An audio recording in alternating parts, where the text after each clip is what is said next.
बिस्मिल्लाहिर्रहमानिर्रहीम। इस video lecture के अंदर जो टॉपिक हम डिस्कस करें which is the process flow and capacity analysis, और इस टॉपिक को हम इन डिटेल डिस्कस करेंगे through a case study.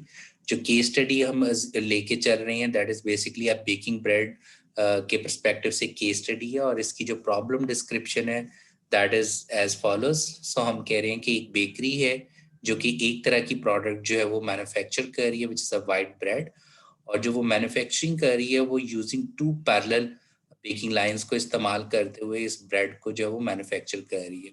Where as each baking line के अंदर हमारे पास 3 एक्टिविटीज हो रही हैं, मिक्सिंग की, प्रूफिंग की और ओवन की। जब हम मिक्सिंग की बात कर रहे हैं so that mean we are talking about कि हम फ्लोर, यीस्ट, बेसिकली हम रॉ मटेरियल को मिक्सिंग की बात करें कि हम उन्हें रॉ मटेरियल को मिक्स कर रहे हैं and we are doing this particular process. Similarly proofing के पॉइंट ऑफ व्यू से हम डो को जो है वो बना रहे हैं, सो उस that is the second activity, और या आप कह सकते हो कि सेकंड हम ऑपरेशन परफॉर्म कर रहे हैं। और ओवन के पॉइंट ऑफ व्यू से हम बेसिकली उसको बेक कर रहे हैं। ठीक है, सो बेसिकली एक बेकिंग लाइन के अंदर हम इन 3 एक्टिविटीज को परफॉर्म करें, और ये जो बेकरी है वो बेसिकली 2 पैरेलल बेकिंग लाइंस के ऊपर ऑपरेट कर रही है। Okay, in addition to that we have a single packaging line. ठीक है जी, so that mean after baking दोनों बेकिंग लाइंस कंप्लीट होने के बाद एक सिंगल पैकेजिंग लाइन के अंदर ये मूव कर जाते हैं। ठीक है, in order to packaging the breads. Okay, और उसके बाद वो हमें कह रहे हैं कि रॉ मटेरियल की जो है वो हमारे पास एक सिंगल सेपरेट एरिया अवेलेबल है। So that mean raw material separately जो है वो हमारे पास एक सिंगल एरिया के अंदर मौजूद है।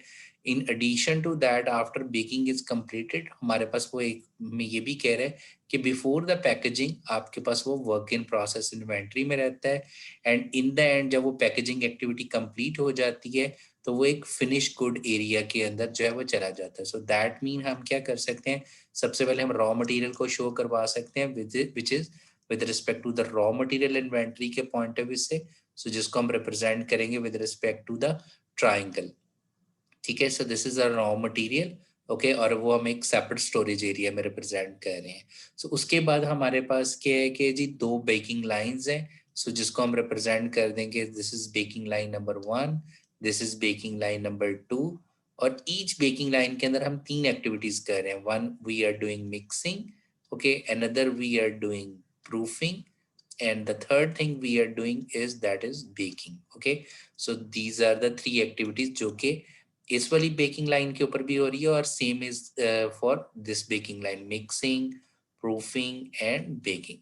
उसके बाद वो हमें सिनेरियो में कह रहे हैं कि जैसे ही आपकी जो है वो बेकिंग्स कंप्लीट होती है तो हम वर्क इन प्रोसेस में वो चला जाता है before the packaging. So work in process that is हम रिप्रेजेंट कर सकते हैं इनवर्स ट्राइंगल से। This is a work in process, inventory को रिप्रेजेंट करेगा जो after completing this baking line हो रही होगी।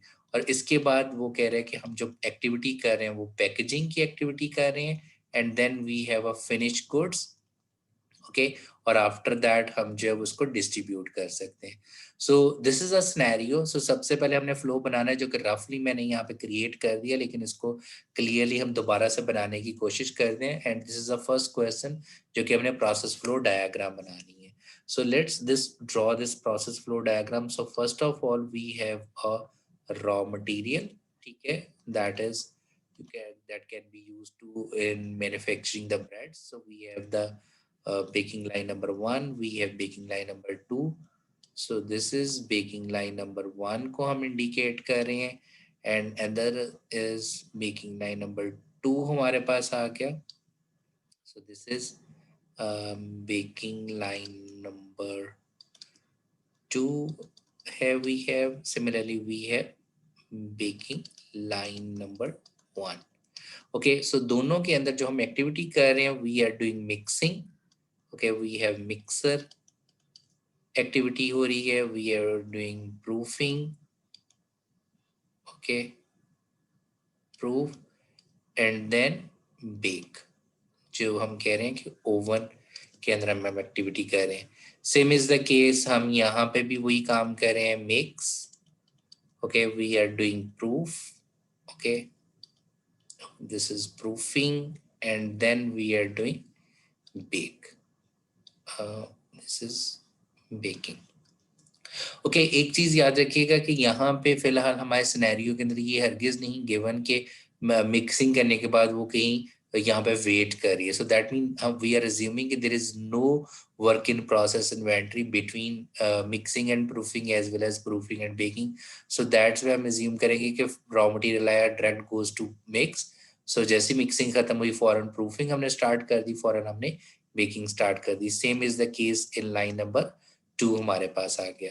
ओके उसके बाद वो हमें कह रहे हैं it will move towards the work in process inventory. Okay so work in process inventory के अंदर हमारा जो है वो आफ्टर बेकिंग कंप्लीट होने के बाद चला जाएगा. Then we have activity of packaging. Okay this is packaging हमारे पास हो रही है. ओके दिस इज पैकेजिंग हमारे पास आ जाएगी.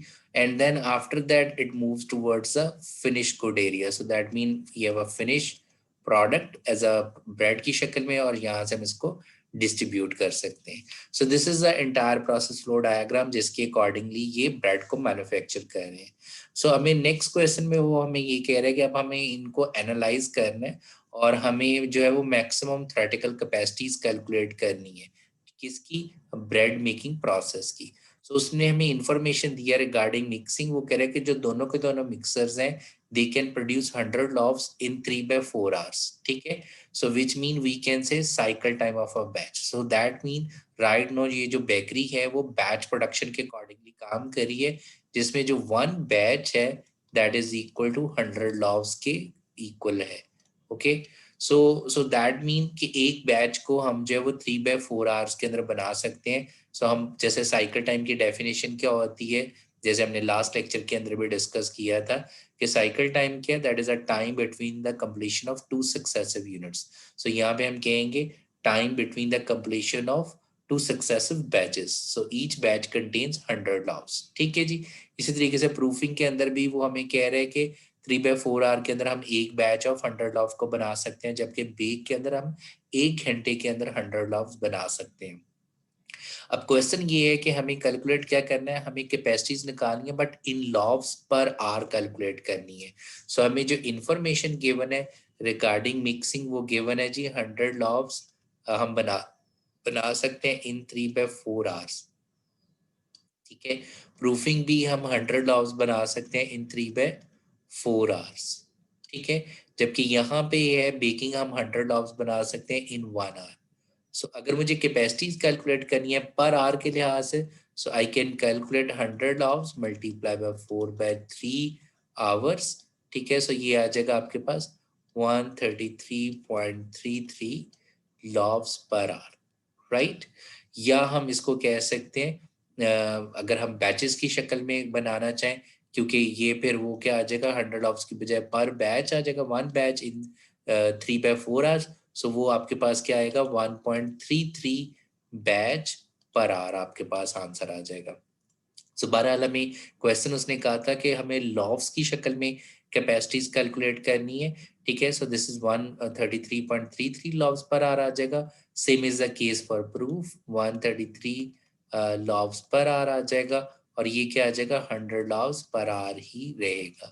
सेम इज द केस यहाँ पे भी क्योंकि इसकी भी सेम ही टाइम है. सो दिस वुड आल्सो कि इसकी कैपेसिटी भी 133 लॉव्स पर आवर आ जाएगी, इसकी भी 133.33 लॉव्स पर आवर आ जाएगी और इसकी भी 100 लॉव्स पर आवर हमारे पास आ जाएगी. So that is the second question कि हमें हर एक्टिविटी की कैपेसिटीज कैलकुलेट करनी थी इन terms of लॉव्स per hour. So question number 3 के अंदर वो हमें कह रहे हैं कि which activity of the 3 mix proof and bake जो है वो बॉटलनेक है.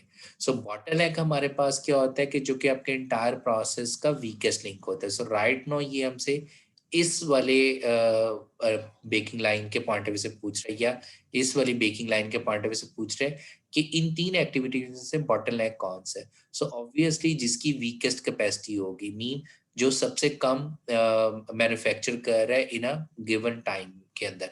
सो 1 घंटे के अंदर ये सबसे कम यूनिट प्रोड्यूस कर पा रहा है that is a baking or you can say oven. So which mean this is a bottleneck activity out of these 3. Okay. क्योंकि ये ज्यादा यूनिट बना पा रहे हैं मिक्सिंग और प्रूफिंग वाले जबकि बेकिंग सिर्फ 100 यूनिट बना पा रहा है. So this is a bottleneck activity. Okay, अगर हम इन 3 एक्टिविटीज के पॉइंट ऑफ व्यू से बात करें, सो बेक हमारा बॉटलनेक है। उसके बाद वो हमें कह रहे हैं फोर्थ के अंदर कि what is the capacity loss of per hour of this one, so वो हम ऑलरेडी कैलकुलेट कर चुके हैं। सो दैट वुड बी के कैपेसिटी हमारे पास क्या आ जाएगी, जो बॉटलनेक की कैपेसिटी होगी वही आपके ओवरऑल बेकिंग लाइन नंबर 1 की कैपेसिटी होगी। सो दैट मीन अगर मैं कहूँ कि बेकिंग लाइन नंबर 1 की इंटायर कैपेसिटी क्या है, सो हम 100 लॉव्स पर आवर बना सकते हैं। सो अगर हम देखें कि अगर ये 100% अपनी कैपेसिटी के मुताबिक चलते रहेंगे, तो क्योंकि ये 100 यूनिट बना पा रहा है, this is a slow activity, so which mean after every 1 hour यहाँ पे भी ऑलमोस्ट 33.3 लॉव्स पर आवर जो है वो आपके पास वर्क इन प्रोसेस इन्वेंट्री होगी। यहाँ पर भी 33.3 लॉव्स जो है वो पर आवर आपके पास वर्क इन प्रोसेस इन्वेंट्री बढ़ती चली जाएगी। सो दैट्स वाई हम बॉटलनेक एनालिसिस के अंदर बहुत ज़्यादा इंटरेस्टेड होते हैं। रीज़न इज़ कि हमने एज ऑपरेशन मैनेजर हमें करना क्या होता है कि हम अपने उस बॉटलनेक की आइडेंटिफिकेशन करते हैं और हम अपने प्रोसेस को उसकी स्पीड के मुताबिक चलाने की कोशिश करते हैं। सो अगर हमें फ्यूचर में अपनी ओवरऑल प्रोडक्शन कैपेसिटी को बढ़ाना है, so we should always focus on the bottleneck process, जिसको हम कहते हैं कि वो हमारे एंटायर प्रोसेस का वीकेस्ट लिंक होता है। सो अगर आप उसकी कैपेसिटी को बढ़ा लोगे, सो ऑब्वियसली ऑटोमेटिकली आपके एंटायर प्रोसेस की कैपेसिटी बढ़ना स्टार्ट हो जाएगी। सो दैट इज कि हमने कैपेसिटी कैलकुलेट कर लिया। वो कह रहे हैं कि दोनों बेकिंग लाइन की as a combine capacities calculate करो। सो इसकी कैपेसिटी क्या है, 100 लॉव्स पर आवर, ठीक है, same is the 100 लॉव्स per our. Second baking line की भी यही है, तो दोनों को मिला के क्या आ जाएगा, दैट इज 200 लॉव्स पर आवर जो है वो हमारा आंसर आ जाएगा। ओके, उसके बाद वो हमें कह रहे हैं कि जी अब हम पैकेजिंग प्रोसेस को भी इनकॉर्पोरेट कर रहे हैं, जिसका टाइम जो है वो 3/4 आवर पर फॉर 100 लॉव्स है। मीन ये भी सेम उसी के पॉइंट ऑफ व्यू से है। और अब हमें इंटायर प्रोसेस की कैपेसिटी कैलकुलेट करनी है। सो सबसे पहले तो हम क्या करते हैं, क्योंकि इसका टाइम भी 100 लॉव्स पर 3/r है, सो दैट मीन इसकी कैपेसिटी क्या आ जाएगी, 133.33 लॉव्स पर आवर। और यू कैन से 4/3 batches per hour, mean 1.33 batch पर हमारे पास इसकी कैपेसिटी है। ठीक है, सो अब अगर मैं इंटायर प्रोसेस के पॉइंट ऑफ व्यू से देखूं, तो इंटायर प्रोसेस के पॉइंट ऑफ व्यू से वीकेस्ट कौन सा बन रहा है, बेकिंग लाइन नंबर 1 और बेकिंग लाइन नंबर 2 को कंबाइन करके हमारी जो बेकिंग लाइन की बेसिकली कैपेसिटी बन गई वो 200 लॉव्स पर आवर है। सो जो कि वर्क इन प्रोसेस इन्वेंट्री में यहाँ पे आ रहा है। सो दैट मीन इनपुट के तौर पे जो पैकेजिंग एक्टिविटी के अंदर यूनिट जा रहे हैं वो 200 जा रहे हैं, जबकि ये 133.33 यूनिट्स को आउटपुट की शक्ल में कन्वर्ट कर पा रहा है। So that mean entire process के पॉइंट ऑफ व्यू से देखें, so packaging is our bottleneck operation. So that mean अगर मैं इंटायर प्रोसेस की कैपेसिटी के पॉइंट ऑफ व्यू से बात करूं, सो जो बॉटलनेक की कैपेसिटी होगी वो इंटायर प्रोसेस की कैपेसिटी होगी। सो पैकेजिंग की 133.33 है, सो दैट मीन हमारे इंटायर प्रोसेस की कैपेसिटी भी 133 लॉव्स पर आवर आ जाएगी। और अगर हम बैचेस की शक्ल में बात करें, सो 4/3 बैचेस पर आवर हमारी कैपेसिटी है। ओके, अब हम आ जाते हैं जी नेक्स्ट क्वेश्चन के ऊपर। वो हमें ये कह रहे हैं कि how long would it take to make 1000 loaves. ठीक है, कि हमें 1000 जो लॉव्स बनाने में कितना टाइम लगेगा। सो इसके परस्पेक्टिव से अगर हम बात करें, तो इसमें डिपेंड कर रहा होता है कि आप अपने सिस्टम को किस तरीके से ले रहे हो, whether you are considering your system as a empty system और whether you are considering as a I mean regular, कि आपके पास जो है वो सिस्टम कॉन्टिन्यूसली चलता चला जा रहा है। अगर तो आप रेगुलर समझोगे, तो देन उसका फॉर्मूला क्या होता है, time to complete 1000 loaf, that would be x units. Okay, units की शक्ल में आ जाएगा, डिवाइडेड बाय फ्लो रेट। ठीक है जी।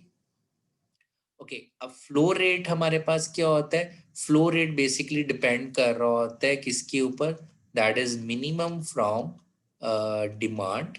ओके, आपके पास डिमांड कितनी है, ओके, देन कैपेसिटी हमारे पास कितनी है, ओके, और minimum minimum available raw material. ठीक है, सो इसमें यानी कि रॉ मटेरियल की अवेलेबिलिटी कितनी है। सो इन तीनों में से जो मिनिमम होगी वही आपका फ्लो रेट के जो है वो डिटरमिन कर रहा होगा। सो हमें यहाँ पे डिमांड नहीं गिवन और हम ये अज्यूम करें कि रॉ मटेरियल इनफ है, सो दैट मीन जो कैपेसिटी आपकी है ओवरऑल प्रोसेस की वही आपका फ्लो रेट कंसिडर होगा, that is 133 loaves per hour. सो हमें x जो गिवन है दैट इज 1000 लॉव्स पर आवर हमें जो है वो गिवन है। So we can divided by 133.33 loaves per hour की शक्ल में हम टाइम कैलकुलेट कर सकते हैं। सो अगर मैं पर यूनिट के परस्पेक्टिव से करूं, क्योंकि एक और चीज याद रखिएगा कि यहाँ पे जो हमें टाइम गिवन है वो बैचेस की शक्ल के अंदर बेसिकली गिवन है। So it would be better कि आप यूनिट को एज अ बैच की शक्ल में लो in order to calculate the time per unit, instead of कि आप पूरे के पूरे लॉव्स को लो। सो वी नो दैट कि हमारे पास अगर 1000 लॉव्स का हमें टाइम कैलकुलेट करना है, so one batch is equal to 100 loaves. So it mean we are talking about 10 batches की शक्ल के अंदर हम बात कर रहे हैं। सो विच मीन कि हम जो अगर मुझे टाइम कैलकुलेट करना है, so that would be equal to 10 batches divided by 4/3 batch per hour के अंदर आ जाएगा। So this is how we can calculate the time to produce 1000 loaf और you can say 10 batches when your system in a continuous form, क्योंकि उसका formula क्या होता है x unit over flow rate. जबकि अगर मैं एम्प्टी सिस्टम के पॉइंट ऑफ व्यू से बात करूं, एम्प्टी सिस्टम का मतलब ये है कि आपने जो है वो अब प्रोडक्शन कर ली है, मीन 8 घंटे की शिफ्ट की है, उसके बाद आपका सिस्टम रुक गया है, अगले दिन फिर आप आए हो और दोबारा से आपने प्रोडक्शन स्टार्ट किया, then it would be called as empty system. क्योंकि अब आपको जो है वो पहले यूनिट को बनाने में जो टाइम लग रहा है उसको आपको सेपरेट कंसिडर करना पड़ेगा, उसके बाद आपका सिस्टम कॉन्टिन्यूस की शक्ल में आ जाएगा। So that mean time in a system के पॉइंट ऑफ से, टाइम इन एम्प्टी सिस्टम के पॉइंट ऑफ से फार्मूला क्या आ जाएगा, time to produce first unit. Okay, कि हमें पहले बैच को बनाने में कितना टाइम लग रहा है, that is first batch. Okay, क्योंकि right now we are talking about in terms of batches, plus formula क्या है जी, x-1, that mean 10-1 9 batches remaining बच के divided by flow rate. So first batch को बनने में टाइम कितना लग रहा है, दैट इज 3/4 हमारे पास मिक्सिंग के हैं, प्लस 3/4 आर हमें बैच में प्रूफिंग में लग रहे हैं, 1 आर हमें बेकिंग में लग रहा है, एंड देन ओके क्योंकि ये भी सेम स्पीड के अकॉर्डिंगली है, एंड देन आफ्टर दैट हम कह सकते हैं कि 3/4 ठीक है पैकेजिंग में लग रहा है।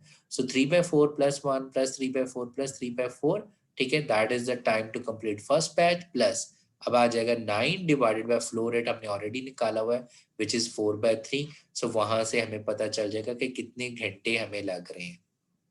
सो अगर हम इसको जमा भी करें तो ये अप्रॉक्सीमेटली हमारे पास आ जाएगा जी 9 प्लस 4 13/4 बन जाएगा, क्योंकि अगर हम जमा करें 3/4 plus 3/4 plus 1 plus 3/4, so this would be equal to 13/4 हमारे पास आ जाएगा, प्लस 9 डिवाइडेड बाय, क्योंकि x-1 10-1 9 डिवाइडेड बाय हमारे पास फ्लो रेट कितने जी 4/3 बैच पर आवर, ठीक है। So this is the hours की शक्ल में है।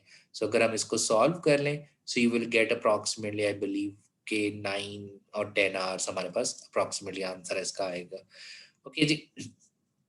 ओके, अब हमारे पास जो नेक्स्ट क्वेश्चन है वो हमें कह रहा है कि जी calculate the utilisation of each resource, ठीक है। सो मुझे अब हर रिसोर्स की यूटिलाइजेशन को कैलकुलेट करना है। सो अब अगर मैं मिक्सिंग के पॉइंट ऑफ व्यू से बात करूं, सो हमारे पास यूटिलाइजेशन का फॉर्मूला क्या होता है, दैट इज बेसिकली हमारे पास फॉर्मूला होता है जी, let me change the colour. So हमारे पास यूटिलाइजेशन का फॉर्मूला होगा that is flow rate, that is flow rate divided by capacity, ठीक है जी। सो हमारे पास this is a formula. Okay, so flow rate अगर मैं बात करूं, सो वो हमने अगर लॉव्स की शक्ल में निकाला हुआ, that is 133 low 133.33 loaves per our, ठीक है, divided by capacity of the mixing अगर मैं निकालना चाहूँ, सो विच इज आल्सो 133। लेकिन अगर मैं एक मिक्सर की बात करूं, बट अगर हम दोनों मिक्सर को कंबाइन कर लें तो उस शक्ल में 133.33 लॉव्स इसकी कैपेसिटी और 133 लॉव्स इसकी कैपेसिटी है। सो डिवाइडेड बाय क्या आ जाएगा, 266.67 loaves per hour, we can say that is the capacity of this mixer. So अगर मैं इसको निकालूं, so which is equal to approximately 0.50 mean 50%।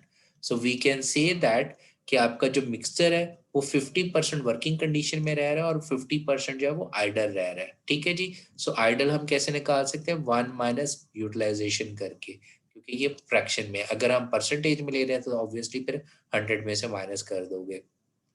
So that mean अगर 8 घंटे की शिफ्ट है तो 4 घंटे हमारा मिक्सर जो है वो वर्किंग कंडीशन में रह रहा है और 4 घंटे आइडल है। सो इसी तरीके से हम बाकियों की भी जो है वो यूटिलाइजेशन जो है वो कैलकुलेट कर सकते हैं। सो ऑब्वियसली जो हमारे पास बॉटलनेक ऑपरेशन होगा जो कि पैकेजिंग है, सो उसकी यूटिलाइजेशन आप देखना 100% आ रही होगी, मीन 1 होगी, क्योंकि इसका फ्लो रेट और कैपेसिटी इक्वल है, क्योंकि वो हमारा बॉटलनेक ऑपरेशन था। ओके, नेक्स्ट हमें वो क्वेश्चन ये कह रहा है कि इम्प्लाइड यूटिलाइजेशन कैलकुलेट करो अगर डिमांड हमारे पास इतनी है। सो इम्प्लाइड यूटिलाइजेशन का फॉर्मूला हमारे पास क्या होता है, that is demand over flow rate, ठीक है जी।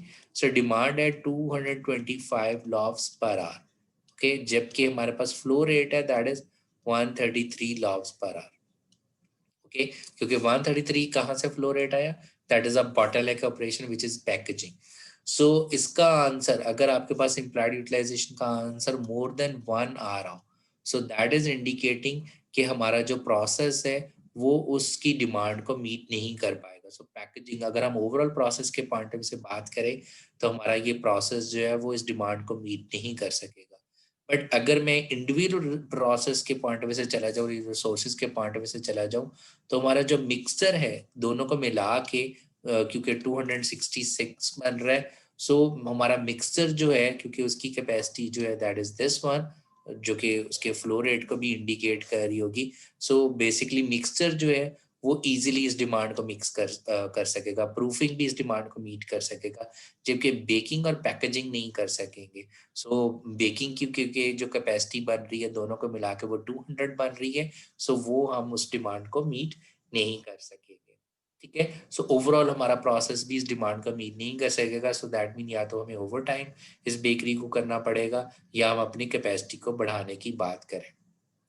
सो क्वेश्चन नंबर 10 में वो कह रहे हैं कि बीइंग द बेकरी मैनेजर, अब आपके पास दो ऑप्शंस हमें मिली हैं कि हम कौन सी ऑप्शन की तरफ फोकस करेंगे in order to increase the capacity of the overall baking process. एक तो ये है कि हम दो नए ओवंस जो है वो बाय कर लें with the capacity of 100 laughs per our और हम एग्जिस्टिंग लॉफ्स को जो है वो उससे रिप्लेस कर दें, ठीक है। अनदर इज कि हम रिप्लेस कर दें जो हमारी पैकेजिंग मशीन है उसको हम रिप्लेस कर दें 100 लॉफ्स इन 2/4 आवर। सो जो करंट पैकेजिंग मशीन है वो प्रोड्यूस कर सकती है 100 laughs in 3/4 hours. So that is indicating कि हम 133.33 लॉफ्स बना सकते हैं, जबकि यहाँ पे वो कह रहा है कि 100 laughs in 1/2। So that mean हमारी कैपेसिटी कितनी हो जाएगी, 200 लॉफ्स पर आवर, और यू कैन से 2 बैचेस पर आवर। सो दैट मीन क्योंकि करंट सिनेरियो के पॉइंट ऑफ व्यू से अगर हम देखें हमारी जो बॉटलनेक है वो पैकेजिंग मशीन ही है, तो अगर हमारी इसकी कैपेसिटी 200 लॉफ्स पर आवर हो जाएगी, so then we are in a good shape, ठीक है। सो हमारे लिए जो करंट सिनेरियो के अंदर जो बेस्ट ऑप्शन है that is a second option, कि हमें जो है वो नई पैकेजिंग मशीन बाय कर लेनी चाहिए। सो जैसे हम नई पैकेजिंग मशीन बाय करेंगे और इसकी कैपेसिटी 200 लॉफ्स पर आ जाएगी, और अब अगर हम कहें कि हमारे एंटायर प्रोसेस का बॉटलनेक कौन सा है, तो अब packaging machine as well as baking line दोनों जो है वो हमारा बॉटलनेक बन जाएगा, जबकि मिक्सिंग और proofing activities are in a same mode क्योंकि उनकी कैपेसिटीज इनसे ज्यादा है। So I hope you understand. Thank you so much, see you in the next.